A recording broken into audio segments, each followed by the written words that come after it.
So despite setting a realistic goal of 50 books to read in 1 year on my Goodreads challenge thing, I've only read 34. So that leaves, by my estimation, and granted, I'm a writer, not an accountant, 16 books to read in the next month. Not gonna happen, ever. There's no way. I don't think I've ever read that many a month, ever. Not even during my graduate program, and they asked you to read a lot. I was thinking, because all these lists seem to be popping up already, people's best of the year list, and I understand that's because the ARCs have already come out. Everyone's probably got a chance to read all the books that are gonna come out by the end of the year. So yeah, so you're seeing those lists, and I'm thinking about my list, because I like to do a list every year. But of the 34 books that I've read, I could only recommend 4. Which sucks, right? It's another reason why I haven't done a book show, is that I have not come up with a lot of books to recommend that I've read this year. It's bad. Not that it's a bad reading year, it's just that I'm just not into it, maybe. I'm so busy doing other stuff, and I'm choosing books maybe that are not the best books for me. You know, whatever.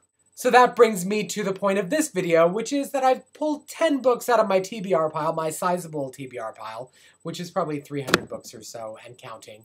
And these are like my best bets for hitting my list, but I don't know. Yeah, maybe you can help. Basically, what I need are books that are suitably dark enough with a really great narrative voice.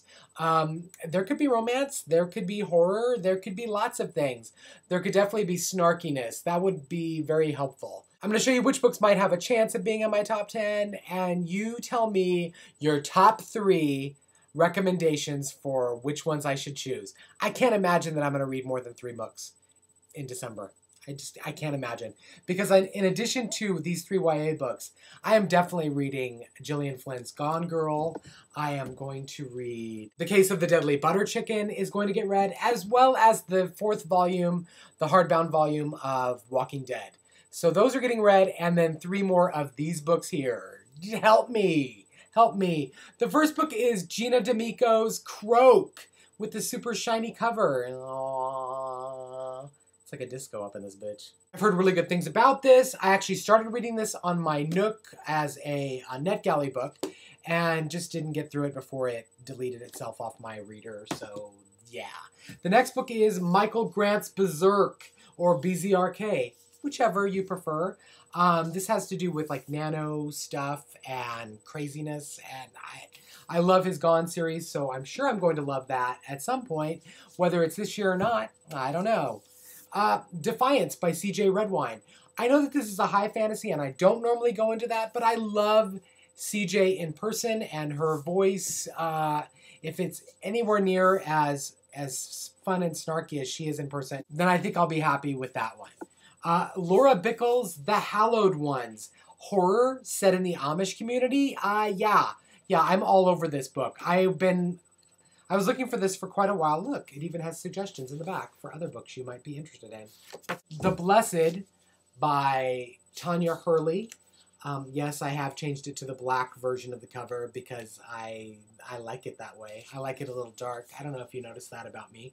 This appears to be about sisters who may end up becoming martyrs, which I don't know. I don't imagine it's any sort of reimagining of the movie Martyrs, which was a French horror movie, and totally messed up, by the way. Completely messed up movie, which left me like shaking. It was so freaking amazingly disturbing. Barry Liga's I Hunt Killers. This one's really at the top of that list. I think this might make the 3.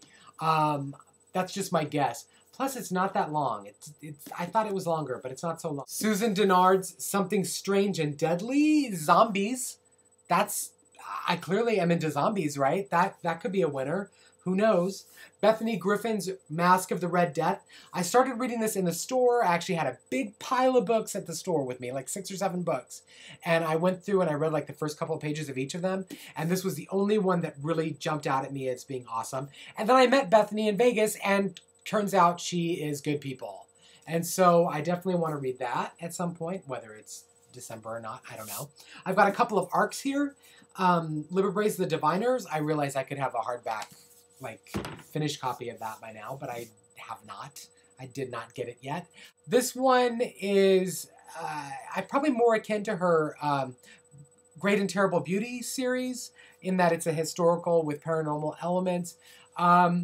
And I have not read any of those, so I don't know if I will like this either. I did love Beauty Queen's Something Fierce. And the last one is my good friend Morgan Rhodes' Fallen Kingdoms, which is another high fantasy book. And has an amazing cover. And this is actually an amazing looking arc, too, which has this weird, like, cut edge here. And yeah, this is coming out really soon. And so, yeah. That's a possibility too. So let me know what you think in the comment thread, and I will take it under consideration and let you know what I chose out of those to join my other 3 that I showed you. I don't know if I'm going to get a chance to read Michael Chabon's Telegraph Avenue. It sounds really interesting, but it's a big chunk, and I'm still reading Stephen King's 11/22/63, which is, of course, a lot of work because it's massive. So let me know in the comments, and thanks. That's a pre-thanks. Bye.